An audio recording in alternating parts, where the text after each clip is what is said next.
Hola, les quiero mostrar entonces en este video la información relacionada a las temáticas que vamos a comenzar a desarrollar en el marco de la unidad número 2 que se llama Componentes Digitales Combinacionales, donde la idea es comprender cómo funcionan los circuitos integrados como decodificadores, codificadores, multiplexores, entender cuál es la estructura, cuál es la arquitectura y cuál es el funcionamiento de cada uno. Entonces quiero comenzar mostrándoles en la primera parte el concepto de lo que son los circuitos integrados. Entonces cuando hablamos de un circuito integrado hablamos de un chip donde en su interior tiene una cantidad de compuertas lógicas y que le permite realizar determinada operación. Cuando miramos los circuitos integrados, dentro de ellos vamos a encontrar una serie de transistores, de resistores, de condensadores, de diodos que permiten que realice una tarea específica. Cuando miramos estos circuitos integrados, lo primero que vamos a tener en cuenta es a lo que se llaman los datasheets. Los datasheets son estos esquemas que me permiten determinar cuál es la operación que están realizando. Si ustedes miran, aquí tenemos tres circuitos distintos, donde en la primera conexión siempre va a ser la corriente y en la parte de abajo va a estar la tierra. Estas dos conexiones se tienen que hacer en todos los circuitos porque de esta forma es que se conectan. De ahí en adelante yo hago las conexiones dependiendo de la operación que vaya a realizar. Entonces aquí ven, aquí tenemos un NOT, donde por aquí si entra un 0 sale un 1 y si entra un 1 sale un 0. Aquí miramos otra compuerta, donde miren que aquí tenemos ya dos entradas y una salida y podemos utilizar cuatro compuertas lógicas. Y aquí tenemos, por ejemplo, un integrado que dentro de él tiene otro integrado. Significa que puede realizar una operación distinta. Entonces, siempre que vamos a revisar estos integrados, nos vamos a dirigir a los datasheets para revisar cómo los vamos a conectar y qué operación deseamos realizar con ellos. Entonces, comenzamos con esto porque estos integrados nos permiten comprender cuál es el funcionamiento del microprocesador o cómo se procesa la información. Dentro de estos integrados, podemos decir que hay una clasificación. ¿Cuál sería la clasificación de estos integrados? Dependiendo de la cantidad de compuertas lógicas que tengan. Si vemos que dentro del integrado hay hasta 10 compuertas lógicas, estos se denominan SSI, ¿cierto? Si vemos que tienen entre 10 a 100 compuertas, los vamos a denominar MSI. Si tiene entre 100 a 100.000 compuertas lógicas, LSI. Y si tiene más de 100.000 compuertas lógicas, los vamos a denominar VLSI, ¿cierto? Entonces, esto me determina como la complejidad del integrado con respecto a la cantidad de operaciones que puede realizar. Entonces, eso sería como una de las cosas que vamos a tener en cuenta. ¿Qué vamos a revisar ahí? Entonces, vamos a comenzar a revisar las familias. Las familias lógicas es que los integrados los podemos clasificar en dos categorías. La primera categoría serían los que vamos a llamar los bipolares y los otros los vamos a llamar la familia MOS. Estas familias son integrados que usan la misma tecnología y que electrónicamente son compatibles. Si vamos a los bipolares, que son los más comunes, encontramos tres subcategorías. Hay una tecnología que se llama TTL, otra se llama ECL y hay otra que se llama E2L o I2L, ¿cierto? Que está también dentro de esta familia de los bipolares, que obviamente es uno de los más comunes y los que vamos a utilizar como en las prácticas que estamos haciendo. Y la otra familia es la familia MOS, donde encontramos las subcategorías de CMOS, NMOS, PMOS. Hay otra que se llama MOS solo o SOS, que también sería otra subcategoría dentro de esta familia. ¿Qué sucede? Que si revisamos, digamos que hay dos categorías que son las más usadas. En el caso de los bipolares está la familia TTL y en el caso de MOS está la familia CMOS. Entonces nos vamos a centrar en estas dos categorías que son con los circuitos que vamos a trabajar en las prácticas que vamos a realizar. Bueno, comenzamos con las primeras, las características de los integrados TTL. Si revisamos, yo quiero que miremos esto porque tenemos que tener en cuenta cuáles son esas características para poder entender su funcionamiento. Lo primero, vamos a entender que los TTL son los integrados más antiguos y comunes. Cuando hablamos de la cantidad de compuertas que tiene, vamos a mirar que son integrados que tienen básicamente compuertas básicas, pocas compuertas, y que hay dos versiones. Entonces, lo primero que vamos a tener en cuenta con respecto a las características de estos integrados es que para yo poder identificarlos vamos a ver que al comienzo hay un número. Ese número me permite identificar qué familia corresponde a ese integrado. En el caso de los TTL vamos a encontrar dos números, el número 54 y el número 74. Si encontramos el número 54 nos está diciendo que ese integrado tiene aplicaciones militares y que tiene una capacidad de resistir a una temperatura desde menos 55 grados hasta 125 grados. O sea que tiene una gran capacidad de resistencia a la temperatura. Por eso tiene fines militares. Y en esta familia están los 74, que son los más usados, donde tienen pues todas las funciones generales y que tiene una capacidad de resistencia entre 0 y 70 grados. ¿Listo? Si excede esa temperatura, pues obviamente el integrado se va a fundir. Trabajan en una frecuencia de 18 a 20 MHz y algo muy importante con estos integrados es el voltaje con el cual trabajan. En las prácticas que veníamos haciendo teníamos voltajes, baterías que tenían 9, 8, 7 voltios. Si nosotros conectamos un integrado a ese voltaje, inmediatamente se nos va a quemar. Entonces, por eso, para hacer los ejercicios, necesitamos utilizar un generador que tenga 5 voltios, puede ser un Arduino, que sabemos que nos da ese voltaje, para poder hacer nuestras prácticas. En el caso de los TTL, hay un rango que puede llegar desde 4.75 hasta 5.25, de pronto hasta 5.5 sería el voltaje máximo, pero más allá lo dejamos conectado y se nos va a quemar. Bueno. Cuando trabajamos con este tipo de integrados, nos vamos a dar, ustedes saben que está realizando unas operaciones lógicas. Entonces, el voltaje con el cual funciona estas entradas lógicas es que si el voltaje está entre 0 y 0.8, para el sistema significa que esto es un 0. Pero si el voltaje está entre 2.4 y 5 voltios, que sería el máximo, entonces sería un 1. Esto me permite determinar cuál es la operación que se realiza dentro del integrado. Bueno, ¿qué más debemos saber sobre esta primera familia? Cada familia tiene unas características. Estas características me permiten hablar no de la operación que realizan, sino del rendimiento. Entonces hay unas letras que nos van a identificar estas características. El estándar, el TTL estándar, pues el que no tiene ninguna letra, significa que es el básico, el que no tiene absolutamente nada más. Esta sería la primera. Si ustedes ven que después de la letra aparece del número inicial aparece una letra S, esa característica se llama Schottky.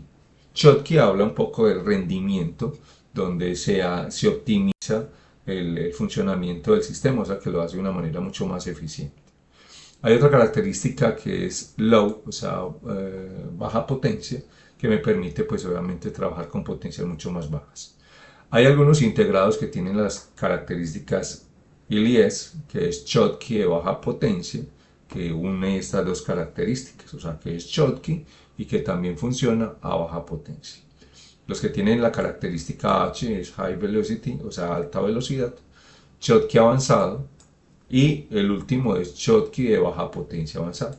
Entonces básicamente es unificar todas esas características que, como les digo, no está relacionado a la operación que realiza, sino al rendimiento que tiene el integrado. Entonces, si revisamos, todas estas características están relacionadas a esta subcategoría que es TTL. La segunda familia sería la familia de los CMOS. En el caso de los CMOS encontramos que los identificamos porque al comienzo pueden comenzar o por el número 40 o por el número 45. ¿Sí? Esto me indica que está dentro de la familia CMOS. Dentro de esa familia podemos encontrar que existe una serie A y una serie B, que está protegido pues como con las cargas electroestáticas que manejamos nosotros. Entonces por eso se recomienda que cuando cogamos los circuitos, primero toquemos madera o toquemos una superficie para que no lo vamos a quemar por carga electroestática. También hay unas manillas también que se manejan en electrónica para evitar esas corrientes. ¿Qué diferencia hay con la anterior. Recuerde que la anterior era TTL y estos son los CMOS. Básicamente el voltaje en el cual trabaja. Si ustedes miran, estos CMOS tienen un voltaje mucho más alto. Si el anterior resistía hasta 5 voltios, en los CMOS tenemos desde 3 voltios hasta 15 voltios en la serie A, o de 3 voltios a 18 voltios en la serie B. Cuando yo voy a mirar el voltaje para identificar cuándo es un 0, cuándo es un 1, sería 0 cuando el voltaje está entre 0 y 0.3 y sería alto, sería superior cuando esté de 0.7 al voltaje máximo. Recuerden que el voltaje máximo puede ser hasta 18 voltios. Entonces, cada vez que haya una corriente muy fuerte, para él siempre va a ser un 1. Listo. Por último, relacionado a esta familia, tenemos las tres categorías. Está la estándar, ¿cierto? La de alta velocidad. Ojo a esta que es compatible con TTL y equivalente a TTL. Una cosa es que sea compatible y otra que es equivalente. Compatible es que yo los puedo conectar los dos y equivalente es que hacen las mismas tareas que hace el TTL. Entonces, por eso yo siempre voy a identificar qué tipo de integrador es. Entonces, miren que por ejemplo este es 4017B.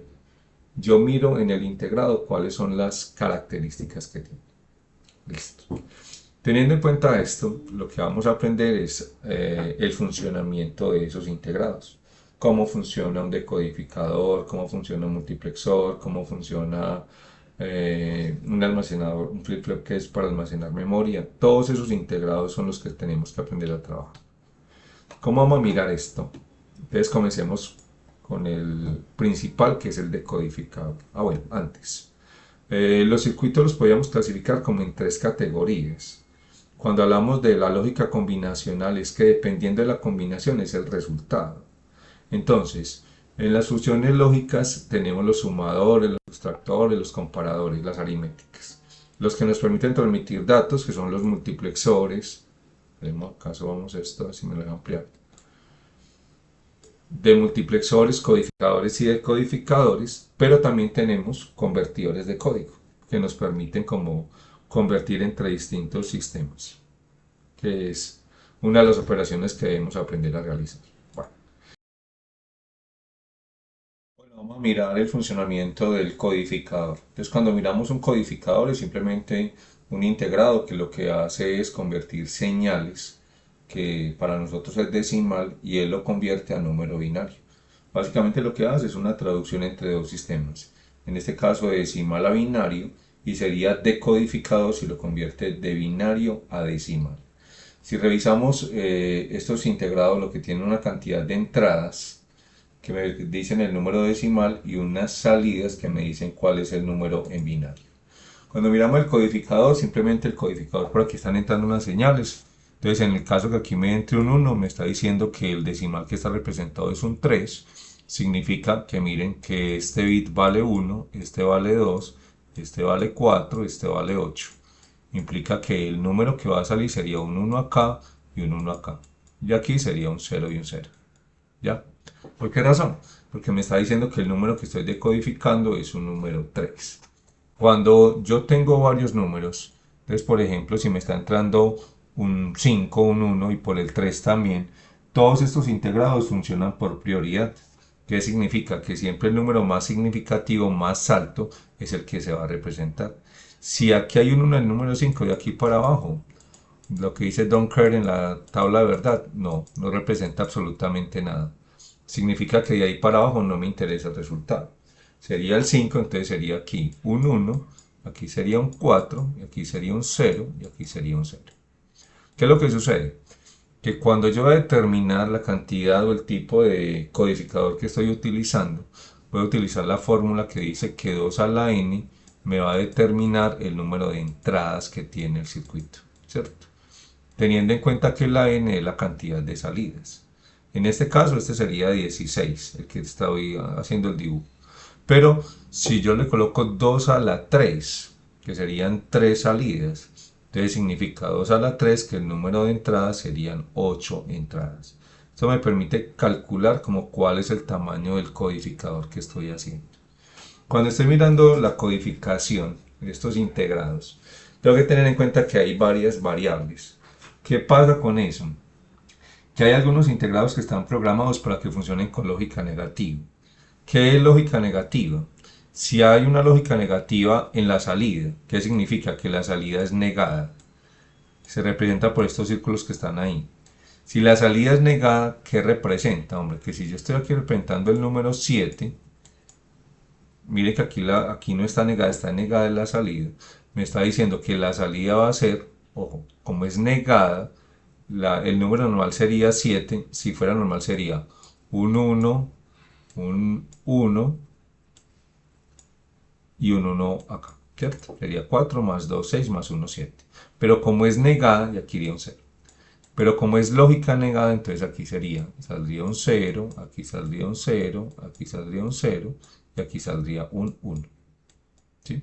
De esta forma es que hay algunos integrados que funcionan de manera distinta. Por eso yo tengo que mirar el datasheet a ver cuál es el funcionamiento. En este caso estoy hablando con lógica negativa en la salida. También vamos a encontrar algunos integrados que tienen, por ejemplo, lógica negativa en la entrada. ¿Qué significa en la entrada? Que la entrada, el valor que voy a codificar no es el que tiene un 1, sino el que tiene un 0. Entonces, permítame, yo borro esto acá. Y entonces revisamos esto. Que si por aquí yo estoy colocando un 0 en el número 6, mire, negado. ¿Qué implica eso? Como está lógica negada en la entrada y en la salida, si voy a representar el número 6, miren los valores, me está diciendo que el número 6 sería, si no fuera negada, sería 0, 1, 1, 0. Pero como la lógica es negada, aquí iría un 1, aquí iría un 0, aquí iría un 0 y aquí iría un 1. ¿Sí? No es complejo, es solamente saber que hay algunos integrados que funcionan con esa lógica negativa. ¿Qué más podemos encontrar? Y que nos va a servir para el funcionamiento más adelante del procesador. Muchos de los integrados tienen una entrada adicional que se llama la entrada enable. Esa entrada enable lo que hace es como un switch que me activa o me desactiva el integrado. Si el enable está normal, ¿qué significa? Que cuando entre un 1, el circuito funciona. Y si entra un 0, el circuito no va a funcionar. Entonces yo puedo estar codificando aquí cualquier cosa, pero si esto está en 0, eso no va a sacar ningún resultado. Eso es como para aprender o apagar ese integrado. Y la otra es que ese enable es una maravilla, tiene la lógica negativa. Si tiene la lógica negativa, me está diciendo es que si tiene un 0, funciona el circuito y si tiene un 1, no funciona el circuito. ¿Ya? Entonces vamos a encontrar como algunas variaciones en los integrados que sí están relacionados como al tema del funcionamiento. Entonces este codificador me permite convertir una entrada decimal en una entrada binaria. Esa es la función que tiene este codificador. ¿Listo? Ahora, el, una de las tareas que tenemos es diseñar precisamente un codificador. La tarea son hacer tres circuitos, una es un codificador, un decodificador y unas señales pues que muestran unas letras. Entonces vamos a ingresar a Logisim y vamos a utilizar las compuertas lógicas para colocar uno de estos dos codificadores, el que quieren. ¿Qué implica esto? Que cuando yo coloque aquí un número que está en decimal, aquí me lo debe mostrar en binarios y aquí funciona igual. Si yo escojo una de las entradas en decimal, aquí me lo va a mostrar en binario. La diferencia entre estos dos, miren que este tiene una entrada adicional que dice enable. Este enable, si tiene un 1 funciona y si no tiene un 1 no va a funcionar. Entonces, dentro de las tareas que tenemos a realizar es diseñar uno de estos dos integrados en Logisim. Recuerden que es el tema del codificador. Bueno, ¿qué vamos a revisar más acá? El decodificador, valga la redundancia, entonces lo que hace es decodificar la señal. Si el otro lo hacía de decimal a binario, este lo va a hacer de binario a decimal. Entonces hay una tabla de verdad donde me dice que 2 a la n me da el número de salidas, pero n sería el número de entradas, porque me está diciendo cuántas señales me están entrando para salir una sola señal que me representa un número decimal. Si ustedes miran, entonces aquí hay un decodificador de ejemplo donde yo podía hacer las dos. Podía colocar la señal de entrada, el codificador y un decodificador y mirar cómo se comunican entre ellos. Bueno, aquí encontramos un decodificador que vamos a utilizar, que es un decodificador pero ya de 7 segmentos, donde no me está decodificando un número binario, sino a 4 bits que después se convierten, mírenlo acá, después se convierte en una señal, estos 4 bits que están acá, se convierten en una señal que va a un display que me va mostrando cuál es el número que estoy buscando, ¿cierto? Entonces, que aquí estoy buscando un número, entonces aquí me prende el número de LEDs que necesito. Aquí están las tablas de verdad. Todas las X son los don't care, que no, pues no importa el resultado que estoy buscando. Aquí está el número de entradas, el número de salidas. Y básicamente es un codificador que no codifica binario, sino que codifica a BCD. Bueno, entonces, ¿cuál es la tarea que tenemos? La tarea sería crear para este segundo corte nuevamente un collab con los ejercicios aplicados y vamos a hacer primero un codificador de 8 entradas por 3 salidas, que sería este de acá, este que tenemos acá, cualquiera de estos dos. Lo segundo, en el mismo Logisim vamos a crear otro integrado, pero le vamos a incluir este display de 7 segmentos. Y tercero, vamos a codificar un circuito que me permita, dependiendo del número de entradas, me vaya escribiendo las letras UDA. Para eso podemos utilizar un enlace que está en la página, que aquí le van a mostrar unas referencias de esos integrados, que los podemos tomar de referencia para poderlos funcionar.